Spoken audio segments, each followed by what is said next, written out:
Retenez ceci.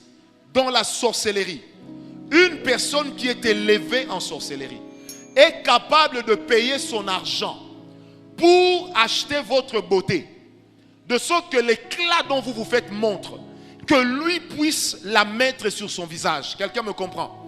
Il n'aura pas votre visage, mais son visage aura le même éclat que votre visage, et c'est votre visage qui perdra l'éclat. Ça arrive souvent avec les femmes qui sortent avec les hommes d'autrui. Quelqu'un me comprend? Tu sors avec un homme et puis tu te rends compte, un petit rien se passe. C'est comme si ton visage commence à faner. Tu commences à vieillir. Comme s'il y a un éclat qui était parti. Un jour, je disais à une soeur, je dis, mais je me rends compte que tu as vieilli. Tu n'as même pas 30 ans. Il me dit, j'ai dit, ma soeur, tu es sortie avec un homme qui t'avait remis beaucoup d'argent. Mais cet homme-là, en te remettant l'argent, il avait acheté ta beauté. Amen. Elle me dit, je me suis rendu compte que quand je passe dans la rue, personne ne me regarde. Elle me dit, or avec ma masse et mon visage, les gens se retournaient. Mais aujourd'hui, personne ne se retourne. J'ai dit, maman, on a volé ta beauté. On l'a achetée à prix d'argent. Quelqu'un me comprend? Pourquoi Dieu insiste sur les sacrifices, sur les offrandes? Si Dieu insiste, et en lisant Malachie 1, 2, 3, vous allez remarquer ceci. Plus de 5 fois, l'Éternel se présente comme l'Éternel des armées. Lorsqu'il parle des offrandes, des dîmes et des sacrifices. Je ne comprenais pas, mais pourquoi? Qu'est-ce que l'argent a à voir avec le combat spirituel? Parce que simplement, bien-aimé, l'argent que vous touchez là peut servir de transaction dans le monde spirituel. Je répète, l'argent que vous voyez peut servir de transaction dans le monde spirituel. Le Seigneur Jésus, en présentant l'argent, il a parlé de Mamoun, que certains appellent Mammon.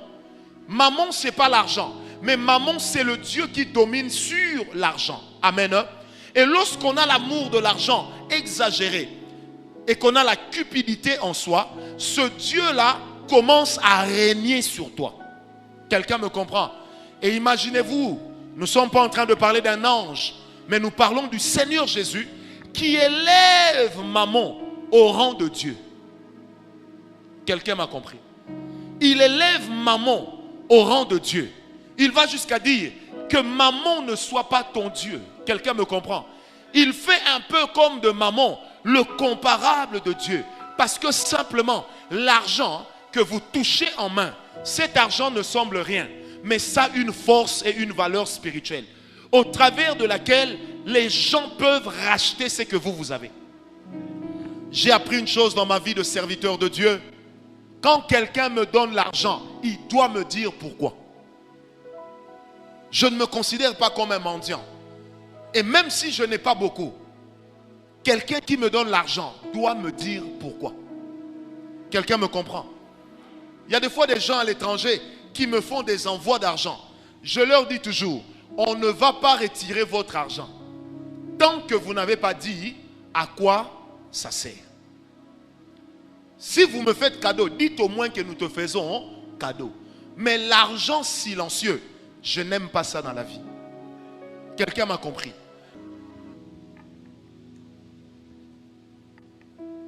Ce sont les mêmes papiers. N'est-ce pas? Ce sont les mêmes, hein? Mais ça n'a pas la même. Ce que peut acheter 5 dollars, ce que peut acheter, 100 dollars, 50 dollars ne pourra pas l'acheter. Ainsi de suite. Dans les marchands d'âme et de corps humain, chaque partie du corps d'un homme, d'une personne, a une valeur. Quelqu'un me comprend? Deuxièmement, l'argent, bien que papier, si nous croyons, et Dieu dit lui-même, que si tu payes ta dîme, je menacerai le dévoreur. Que si tu payes ta dîme, je serai avec toi. Paye ta dîme, apporte-moi tes offrandes. Tu verras si pour toi je ne menacerai pas le dévoreur. Virgule. Tu verras si pour toi je n'ouvrirai pas les portes du ciel. Comment le grand Dieu peut-il conditionner l'ouverture des écluses des cieux par l'argent qui ne vaut rien? Les gens du monde ont l'habitude de dire ce n'est que de l'argent. Mais Dieu lui-même dans la Bible ne dit pas que ce n'est que de l'argent. Dieu lui-même dit que pour que je fasse certaines interventions, paye ta dîme, donne tes sacrifices, donne tes offrandes. Nous avons lu ici Deutéronome 9, 27.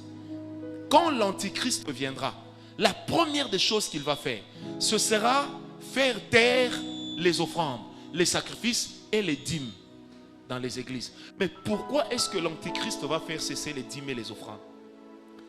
Quelqu'un me comprend?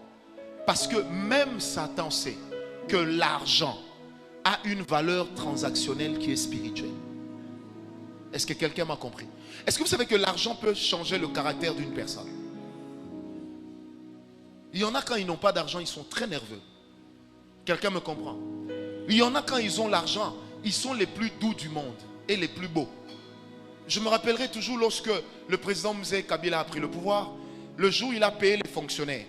Il y a un monsieur qui marchait, je l'ai croisé au marché de l'Ipen. On lui avait payé 100 $ en coupure de nouveaux Zaïre, de 50 000, 50 000. Ce monsieur marchait avec 2 sacs d'argent. Seul, il chantait. Plein haut, na plein, plein na plein, plein haut, na plein. Donc, il était tellement jovial. Qu'est-ce qui lui a donné cette joie? Est-ce que vous savez que dans nos familles, les sorciers qui sont riches, on les appelle occultistes. Et dans la famille, même si on les déteste, on vient quand même leur demander l'argent. Parce qu'il peut bouffer ton enfant, lui-même va l'enterrer. Si vous dites on ne va pas avoir recours à lui, le corps va rester à la morgue.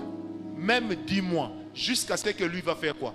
Il va bouger. Imaginez-vous qu'on n'aime pas une personne, mais on est quand même capable d'accepter son argent. Quel pouvoir l'argent a? Quelqu'un m'a compris? Alors dans le monde spirituel, bien aimé, il y a des gens qui donnent de la valeur pour chaque chose que vous êtes et pour chaque chose que votre corps porte. Ça a une valeur. Quelqu'un m'a compris? Morgane, une personne est capable de dire: j'ai ma jambe qui souffre, j'aimerais avoir désormais les jambes de Morgane. Et il va dans le marché spirituel. On lui dit clairement, par l'homme fort de ta famille, la jambe droite de Morgane coûte 100 $. La jambe gauche de Morgane, comme il est gaucher, coûte 300 $. Il négocie. Au lieu de vous donner 400, je vais vous donner 350. On dit ok, tu vas nous donner 350. Toi là où tu es, quand tu te réveilles, tu commences à avoir mal aux jambes. Mal aux jambes. Ou encore c'est le mal qui a commencé jusqu'à te gonfler les pieds, tu n'arrives plus à marcher, tu as des pus qui sortent. Lui, là-bas, est en train de vivre et de marcher avec tes pieds. C'est pourquoi la Bible dit, des marchands de corps et d'âme qui se sont enrichis avec cette marchandise. Mais c'est quoi la marchandise? Il y a des gens qui sont ici, sans le savoir. Il y en a qui sont les marchandises de leurs petits copains. Il y en a qui sont les marchandises de leurs copines. Il y en a qui sont les marchandises des papas avec qui ils sortent. Amen. Ça veut dire en étant tout le temps avec toi, tout l'argent qu'il te donne, il ne te donne pas parce que tu trémousses plus que tout le monde. Il ne te donne pas cet argent parce que non, on lui a dit clairement, par l'homme fort de ta famille sans le savoir, que si tu veux prendre la vie de notre fille, tu dois lui donner 49 000 $. Mais comme il ne peut pas te donner 49 000 $, tu es encore chez les parents. Aujourd'hui, il te donne 1000. Demain, il te donne 1500. Une autre fois, il te donne 5000. Une autre fois, il te donne 2000. Une autre fois, il te donne 200. Il sait ce qu'il est en train de faire. Et quand il atteint 47 000 $, il disparaît. Il dit non, voilà, j'ai décidé d'être sérieux, je ne veux plus de toi. Il s'en va. Toi, là où tu restes, tout va bien. Mais en fait, tout est fini ce jour-là. Tu es dans un processus de dégringolade. Tu te rapproches du cercueil. Ça peut prendre 10 ans. Ça peut prendre 20 ans. Pourquoi il y a des gens, des fois quand on prie pour eux, leur délivrance est difficile parce qu'ils appartiennent déjà à d'autres personnes. C'est quelqu'un m'a compris. Ils appartiennent déjà à d'autres personnes. Leur corps ne leur appartient plus. Leur âme ne leur appartient plus. C'est une âme qui a déjà été vendue. C'est un corps qui a déjà été négocié. Il y a quelqu'un qui a déjà payé pour ça. Est-ce que je peux vous dire les choses sincèrement? Quand vous voulez bien sauver une telle personne, il y a eu de l'argent en jeu. Quelqu'un m'a compris. Maintenant, quand vous allez dire à cette personne-là, Dieu me dit de faire, tu dois faire un grand sacrifice. La personne vient et voilà, j'ai trouvé $100, c'est mon sacrifice. Pendant qu'il a peut-être $100,000 en compte. Mais il pense que son $100 peut aller annuler les $27,000 qu'on a payé contre lui. C'est comme ça qu'il y a des gens, et je le dis clairement, là où on a marchandé, personne ne perd. Il faudrait rembourser. Et comme on ne peut pas rembourser aux sorciers, on rembourse cela où? À l'église. Est-ce que quelqu'un m'a compris? Demain, je vais expliquer pourquoi Jésus a lavé les pieds. Pourquoi il insistait sur les orteils. Vous allez comprendre beaucoup de choses. Est-ce que quelqu'un m'a compris? Donc dans le monde spirituel, il y a des gens qui fonctionnent comme ça. Avec de l'argent, ils achètent votre vie. Avec de l'argent, ils possèdent ce que vous avez. Il y a certaines personnes, et là quand j'étais à la maison, le Seigneur me mettait ça déjà à cœur. Il y a des gens qui ont même des maladies qui n'existent pas dans leur lignée. Des diabètes qui n'existent pas dans leur lignée. Tout à l'heure, avant de venir, quelqu'un m'a écrit. Il dit, j'ai fait un rêve. Dans le rêve, j'ai vu comment inoculer le virus du sida. Il me dit, je ne connais pas de femme, rien. À mon réveil, j'ai dit, je vais à l'hôpital. Arrivé à l'hôpital, on lui a confirmé qu'il a le VIH. Il dit, mais quand j'ai prié, Dieu m'a connecté sur votre message. L'Esprit de Dieu m'a mis à cœur de donner beaucoup d'argent à l'église. Et que c'est de là que viendra ma guérison. Maintenant, il me dit, comment vous pouvez expliquer ça? C'est comme si on achète la guérison. J'ai dit non. Parce que ta maladie a été achetée. Quelqu'un me comprend? Il y a eu un troc. Donc, tu dois aller racheter ce qu'on a volé de toi. C'est pourquoi dans l'Ancien Testament, la Bible insistait souvent sur rachat, rachat, rachat. Pourquoi? Parce que dans le monde spirituel, il y a des gens dont on a même acheté l'emploi. Donc tu travailles, on te crée des problèmes. Pour rien, on te chasse. Et tu es remplacé par quelqu'un qui ne vaut pas ton niveau. Mais comment est-ce que c'est lui? Peut-être que c'est lui qui a pris tout son salaire du mois et qui est allé acheter ta place. Mais toi, quand tu viens à l'église, tout à coup on parle des offrandes, on parle des dîmes. Tu es là toujours. Pasteur Balinga Mpongo, oh, tu ne sais pas. Il faut bien savoir si vous êtes chrétien. Jamais Dieu ne nous met en contact avec une parole pour rien. Quand Dieu nous met en contact avec une parole, c'est qu'il y a quelque chose qu'on est en train de voler. Un jour, je faisais un rêve qu'on devait me donner beaucoup d'argent. Et j'ai vu quelqu'un de ma famille dire dans le rêve, lui ne peut pas toucher autant d'argent. J'ai déjà payé pour qu'il ne touche pas ces montants-là. Frère, j'ai parlé à mon épouse. Avant d'arriver à l'église, on était de l'autre côté. Nous sommes passés à la banque. J'ai vidé mon compte. Je suis arrivé à l'église. J'ai tout donné au pasteur qui avait prêché ce jour-là. Il m'a dit, prophète, comment tu me donnes beaucoup d'argent comme ça? J'ai dit, moi-même, je sais. Toi, ta responsabilité, c'est de prendre. Quelqu'un m'a compris. Parce que j'ai compris que dans le monde spirituel, il y avait déjà eu une transaction.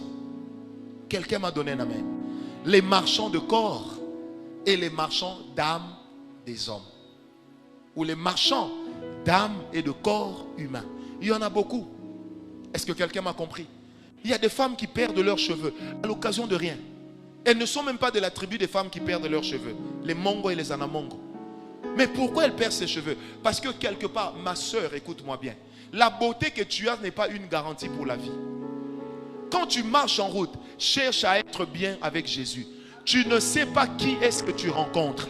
Et tu ne sais pas qui peut payer de l'argent pour prendre ce que tu as là sur ta tête. Donc il y a des gens pendant que toi tu passes, il est là dans un coin comme ça, il te regarde, elle te regarde. Quand les gens disent, hey, Naomi est jolie, hein? Naomi est jolie. Et toi Naomi tu es là, je tiens ça de ma maman, je tiens ça de mon papa. Mais il y en a qui ne sont pas contents et qui se disent, pourquoi elle? Moi je dois prendre ce qu'elle a. C'est pourquoi la Bible dit, nous sommes dans Jacques 1, versets 14 et 15. La Bible dit ceci, la convoitise amène au péché. Le péché amène à quoi? À la mort. Quelqu'un m'a compris. Maintenant, quand vous comprenez les réalités des marchands spirituels, vous ferez beaucoup plus attention avec les gens qui vous donnent de l'argent. Ou avec des gens qui vous font des cadeaux à l'occasion de rien. Quand quelqu'un te fait un beau cadeau, surtout un cadeau cher, tu dois savoir, est-ce que j'ai mérité ce cadeau? Est-ce que quelqu'un me comprend? Est-ce que j'ai mérité cet argent? Si je ne l'ai pas mérité, je dois dire non. Ne voyez pas toujours, vous serviteurs de Dieu, ne voyez pas toujours Dieu derrière chaque bénédiction que vous recevez. Il est de ces bénédictions qui sont des pièges de l'ennemi, auxquels il faut dire non. Écoutez-moi, je le dis clairement de la part de Dieu. Il y a des gens qui ont perdu l'onction parce qu'on leur a donné une offrande qui était fausse. On t'offre une maison, tout de suite tu dis, ah, Dieu m'a exaucé, je vais aménager. Mais quand tu entres là-bas, tu te retrouves dans un sanctuaire. Tu commences à perdre l'onction, à développer un comportement que tu n'avais pas. Il y a plusieurs années, un monsieur m'a appelé. Il m'a dit, le Seigneur m'a convaincu de vous donner ma maison. Belle maison à Mama Mobutu. Locataire que j'étais endurci. Le Seigneur m'a dit clairement, dis-lui, tu as pris acte de son don, qu'il aille donner ça à une église. Et moi à l'époque je ne dirigeais pas une église. Je l'ai fait. J'ai posé la question au Seigneur plus tard. Pourquoi? C'est après plus de 10 ans que j'apprendrai que cet homme était un grand maître dans leur loge et qu'il appartenait à la croix d'Aa. Quelqu'un me comprend? En fait, ce qu'il voulait faire, c'était quoi? Il a vu, et j'avais prié pour son enfant qui était fou. Son enfant est redevenu normal. Et le papa était là, il dit, waouh, mais vous avez la chose de Dieu. Quelle grâce. Jeune homme, j'aimerais bien être comme vous. La Bible ne dit-elle pas qu'il y a des gens qui sont venus voir Paul et qui ont proposé de l'argent contre quoi? Contre un pouvoir. Parce qu'ils pensaient que tout ce que Pierre faisait, Paul faisait, il le faisait par un pouvoir acquis à prix d'argent. Parce que dans le monde spirituel, ils savent que par vos sacrifices, par vos offrandes, par vos dîmes, vous avez accès à un certain niveau. C'est dans la Bible. Parce que quand le dévoreur s'élèvera, Dieu protégera celui qui paye la dîme. Dieu protégera la maison qui donne l'offrande. Dieu protégera la maison qui sacrifie à Dieu. Mais la maison qui sacrifie aux idoles sera aussi vouée par interdit le jour où on brisera l'autel de l'idole. Est-ce que quelqu'un m'a compris? C'est comme ça que dans la sphère spirituelle, les choses marchent. Amen.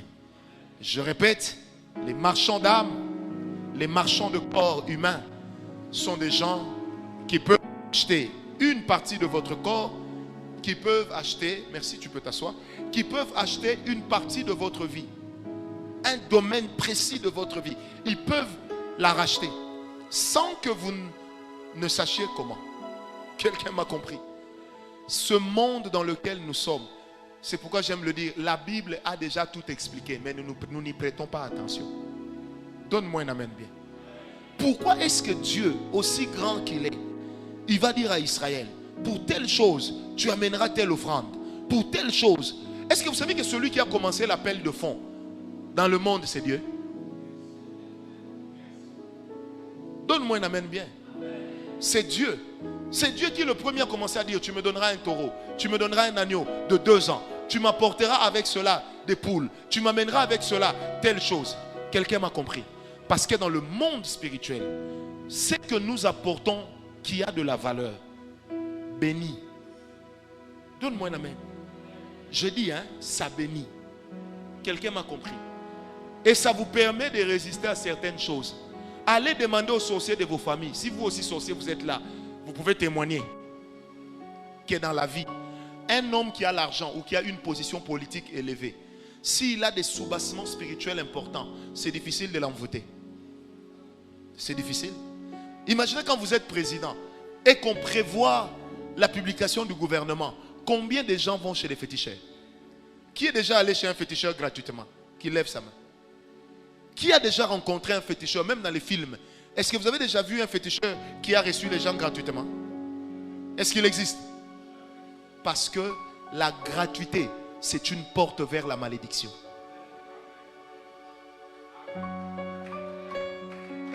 N'aimez jamais qu'on vous bénisse gratuitement. Jamais. N'aimez jamais ça. Je dis bien, n'aimez jamais. Moi ici à la parole de foi, je ne donnerai jamais le micro à quelqu'un pour prêcher sans qu'on lui donne même $1, je ne peux pas accepter. Parce qu'une bénédiction, pour qu'elle demeure, il faut qu'il y ait une bénédiction en retour dans le cœur de celui qui l'a apportée. Est-ce que quelqu'un m'a compris? Dis avec moi encore l'argent.